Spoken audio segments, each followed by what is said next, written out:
Hello નમસ્કાર વિદ્યાર્થી મિત્રો, વેદ ડિજિટલ એજ્યુકેશનમાં આપનું હાર્દિક સ્વાગત છે। આજે આપણે ધોરણ 7 વિષય ગણિતની અંદર પ્રથમ પ્રકરણ પૂર્ણાંક સંખ્યાઓ જેની સ્વ અધ્યયન પોથીનું 100% સંપૂર્ણ સોલ્યુશન જોવાના છે। તો ખાસ વિદ્યાર્થી મિત્રો, ચેનલમાં નવા હોય તો ચેનલ સબસ્ક્રાઇબ કરો, બાજુમાં બેલ આઇકનને પ્રેસ કરો, જેથી કરીને તમને ધોરણ 7ના તમામ વિષયના વિડીયોની નોટિફિકેશન મળી શકે। વિડીયો લાઈક કરો, તમારા મિત્રો દોસ્તોને શેર કરો। પહેલું ચેપ્ટર છે પૂર્ણાંક સંખ્યાઓ। બરાબર વિદ્યાર્થી મિત્રો, આ એકદમ નવી આવૃત્તિ પ્રમાણે છે। ક્લિયર? ચાલો આપણે આગળ વધીએ એમાં।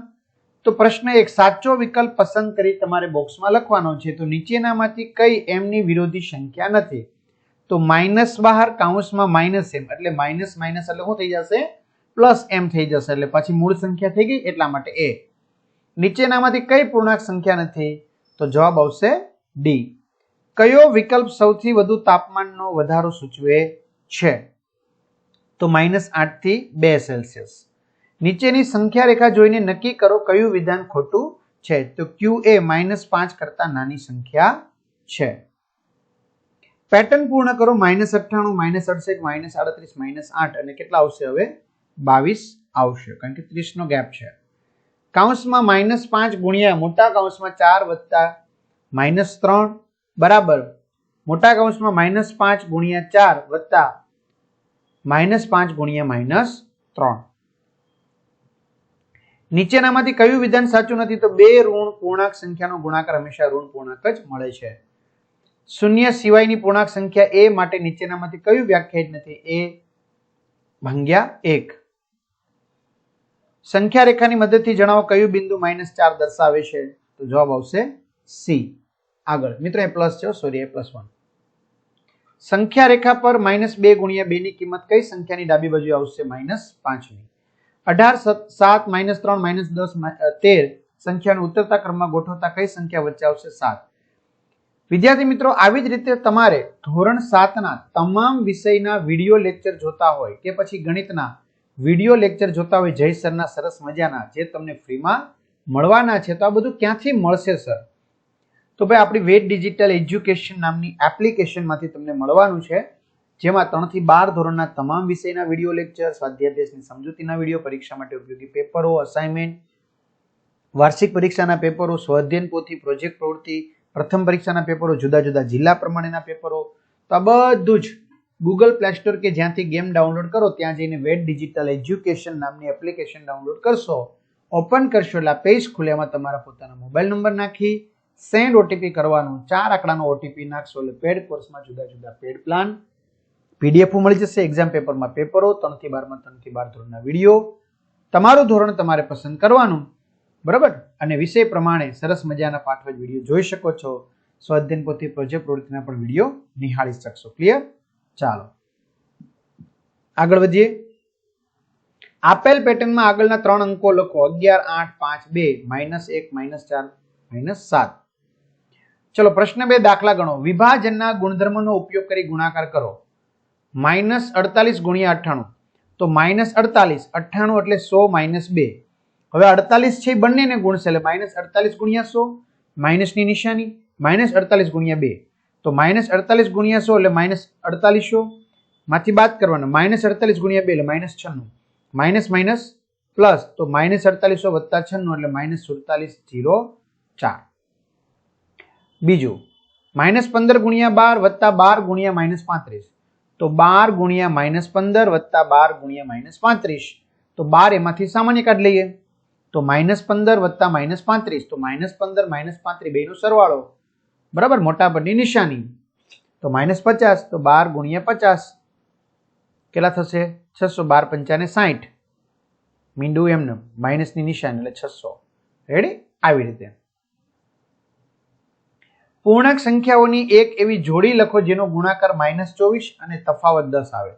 તો -6 અને 4 બેનો તફાવત 10 છે, જો -6 ગુણ્યા 4 એટલે -24, તફાવત -6 માંથી -4 બાદ કરો તો -10,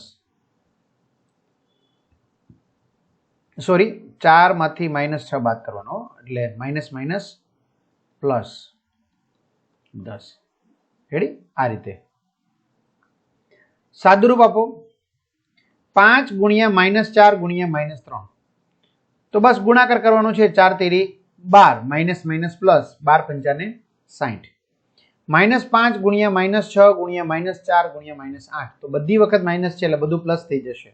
5 6 30, 4 8 32, 32 તેરી 96, 960. ત્યાર પછી સાદુરૂપ આપો -18 ભાગ્યા મોટા કૌંસમાં -15 ભાગ્યા 5. તો પેલા -15 ભાગ્યા 5 કરી નાખો એટલે કેટલા આવશે? -3 આવશે. હવે -18 ભાગ્યા શું કરવાનું? -3 માઇનસ માઇનસ પ્લસ એટલે કેટલા આવશે? 6. -21 ભાગ્યા -7 મોટા કૌંસમાં ભાગ્યા 3. તો પેલા -7 ને 21 ને -7 વડે ભાગી નાખો એટલે માઇનસ માઇનસ પ્લસ એટલે 3 આવશે. 21 ભાગ્યા 7 થાય, માઇનસ માઇનસ હોય એટલે પ્લસ થઈ જાય ને. 7 તેરી 21, 3 થઈ ગયા. એને ભાગ્યા 3, તો 3 ભાગ્યા 3 એટલે જવાબ કેટલો આવશે? 1. એક વેપારીને ગુરુવારે ₹50 નફો થયો હતો, શુક્રવારે ₹18 નુકસાન થયું અને શનિવારે ₹14 નુકસાન થયું. તો તેનો 3 દિવસનો ચોખ્ખો નફો કે નુકસાન શોધો. તો ગુરુવારે 50 નફો, શુક્રવારે 18 નુકસાન, શનિવારે 14 નુકસાન. બરાબર. તેથી 50 - 18 - 14 એટલે 50 માંથી આ બેનો સરવાળો બાદ કરવાનો 32 થાય. 50 માંથી 32 જાય તો 18, તો વેપારીને ₹18 નો નફો થશે. આગળ આપણે જોઈએ પ્રશ્ન નંબર 6. 50 પ્રશ્નોની કસોટીમાં વિદ્યાર્થીઓને દરેક સાચા જવાબ માટે 2 ગુણ અને દરેક ખોટા જવાબ માટે -2 ગુણ અને દરેક પ્રયત્ન ન કરેલ જવાબ માટે 0 ગુણ આપવામાં આવેલ છે. આ કસોટીમાં યશને 94 ગુણ મળેલા છે. તો યશના સાચા જવાબ અને ખોટા જવાબની શક્યતાઓ જણાવો. તો 94 ભાગ્યા 2 એટલે કે 47.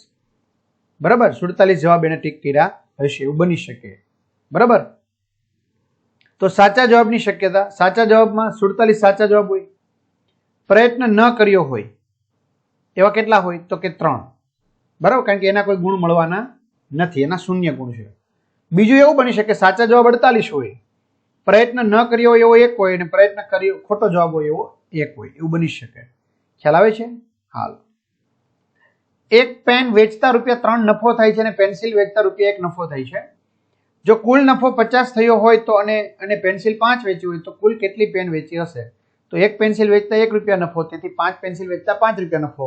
તો 50 માંથી ₹5 બાદ કરતા ₹45 પેનનો નફો થાય. તો એક પેનનો ₹3 નફો, તો કેટલી પેન? તો 45 ભાગ્યા 3 એટલે 15 પેન વેચી હશે. એક બહુમાળી મકાનના ભોંયતળિયાથી ઉપર 25 માળ છે. દરેક માળની ઊંચાઈ 5 મીટર છે. ભોંયતળિયાની નીચે 3 માળ છે.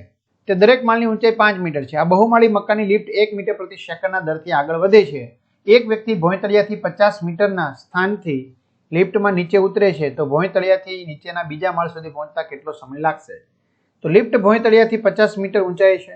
લિફ્ટને ભોંયતળિયાથી 2 માળ એટલે કે 2 ગુણ્યા 5 મીટર નીચે જવાનું છે, એટલે કુલ અંતર 50 મીટર વત્તા 10 એટલે કે 60 મીટર થશે.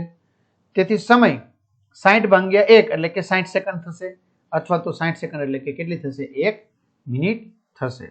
ક્લિયર? આગળ ખ્યાલ આવે મિત્રો? જો ભોંયતળિયાથી 50 મીટરના સ્થાન એટલે 50 મીટર ઈ અને 2 માળ નીચે, તો એક માળની 5 મીટર ઊંચાઈ, તો 2 માળની 10 મીટર એટલે 60 મીટર. બરાબર. એટલે 1 મિનિટ થશે. ચાલો આગળ વધીએ.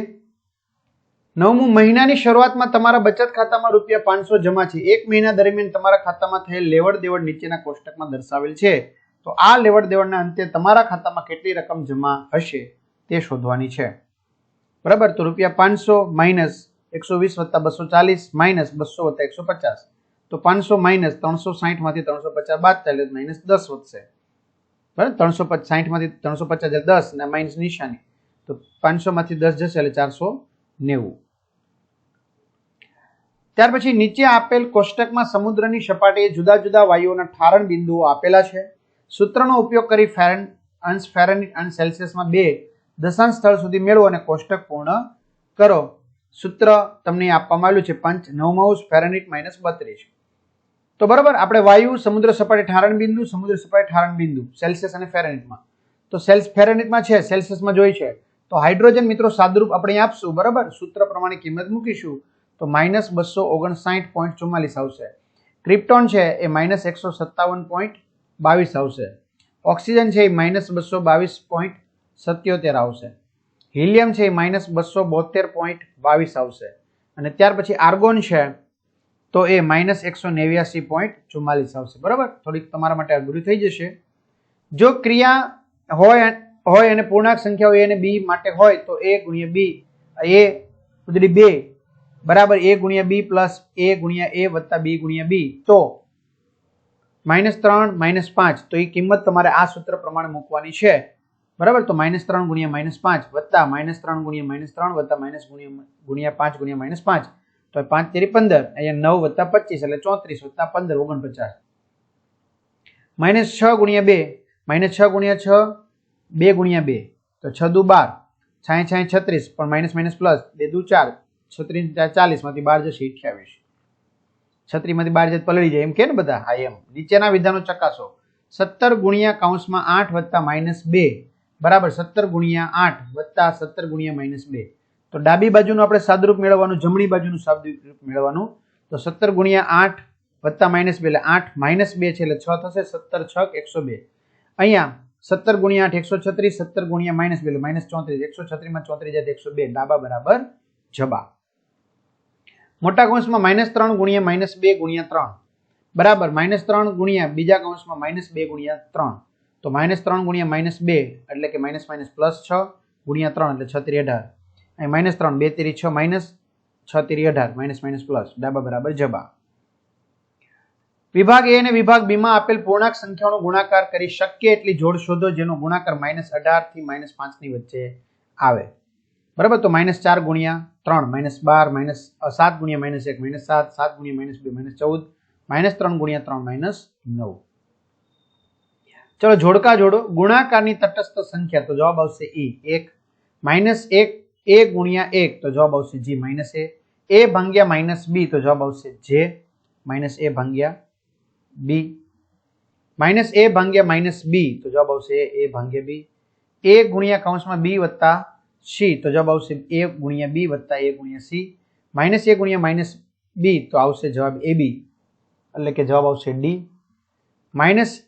a ગુણ્યા -b, તો જવાબ આવશે I a ગુણ્યા કૌંસમાં b. સરવાળાની તટસ્થ સંખ્યા f 0, a વત્તા બીજા કૌંસમાં b વત્તા c, તો h a વત્તા b. બરોબર, સરવાળા માટે જૂથનો નિયમ. a ગુણ્યા બીજા કૌંસમાં b - c, તો જવાબ આવશે c a ગુણ્યા b - a ગુણ્યા c. રેડી? ચાલો, ગુણાકારની તટસ્થ સંખ્યા એ આવી ગઈ ને એક. ચાલો જાતે કરીએ. બે મિત્રોના જૂથમાં એક મિત્ર પૂર્ણાંક સંખ્યા બોલશે, બીજો મિત્ર તેની વિરોધી સંખ્યા બોલશે. મિત્ર 1 5, બીજો -5. પ્રથમ -4 4 7 -7 -2 2 -8 8 5 -5 6 -6 એમ. તમારા મિત્રને કહો તે એક પૂર્ણાંક સંખ્યા કહીને તેને તમારે બે સંખ્યાના ગુણાકાર કરીને રજૂ કરવાની છે. -24, તો -2 ગુણ્યા 12 એમ. -18 -6 ગુણ્યા 3 -21 -7 ગુણ્યા 3 -27 -3 ગુણ્યા 9 -14 -2 ગુણ્યા 7, અથવા તો -7 ગુણ્યા 2, જે કહો તે. તો આ રીતે વિદ્યાર્થી મિત્રો સરસ મજાનું સોલ્યુશન અહીં પૂર્ણ થયું છે. તો આ સંપૂર્ણ ચેપ્ટરના વિડીયો લેક્ચર તમને મળી જવાના છે. ક્યાંથી? બરાબર. હા, તમને વિડીયો ગમ્યો હોય ચોક્કસથી કમેન્ટ કરો, ભૂલ હોય તો કમેન્ટ કરો. મિત્રો ઓલા પણ ભાગાકારની નિશાન થયો MCQ માં. ચાલો, તો આપણે એપ્લિકેશન ડાઉનલોડ કરી અને ધોરણ પ્રમાણે તમે સરસ મજાના વિડીયો જોવા મળો. બરાબર, તો બધાને અસ્તુ, જય હિન્દ, જય ભારત, અને સરસ મજાની કમેન્ટ કરી વિડીયો લાઈક કરો, ચેનલ સબસ્ક્રાઇબ કરી દો.